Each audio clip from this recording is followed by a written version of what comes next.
Here's a guided tour of what your 1564 project should look like in BandLab. I have a 4-measure introduction here.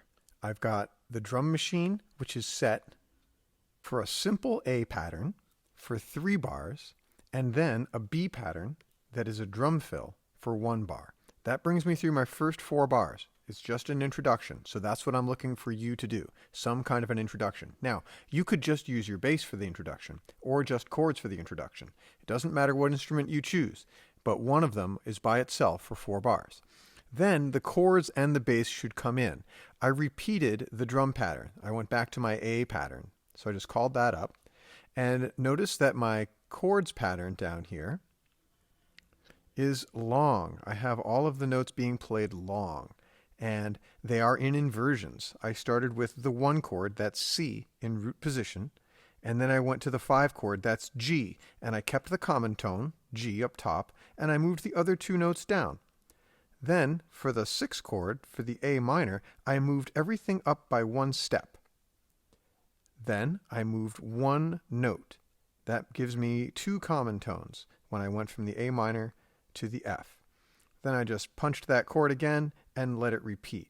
So those were my first 4 bars of chords. Each chord lasted 1 bar. Now, contrasting that, in the bass part, I had short notes. Very rhythmic, punchy bass notes.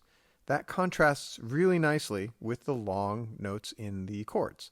So 4 bars of 1 chord, 5, 6, 4. And the bass notes followed. 1, which is C, 5, which is G, A minor, that's 6, and 4, that's F. That repeated itself from measures 9 through 12. Next, I have a bridge section, and I did the same chord progression, 1, 5, 6, 4, but each chord lasted 2 measures. And I switched up the long and short. So in the previous section, the bass had all the short notes.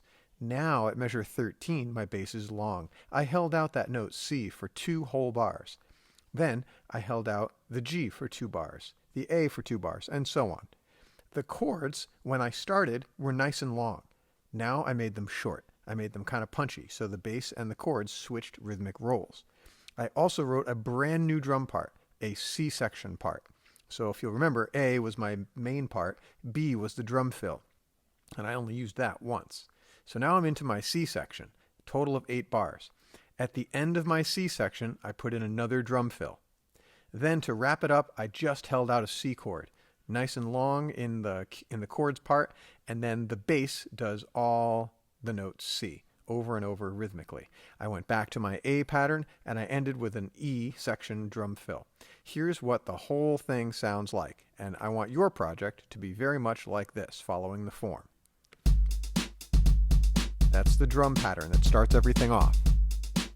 Then there's a fill. Now the instruments come in. Long chords, short bass. 6 chord goes to 4. That repeats.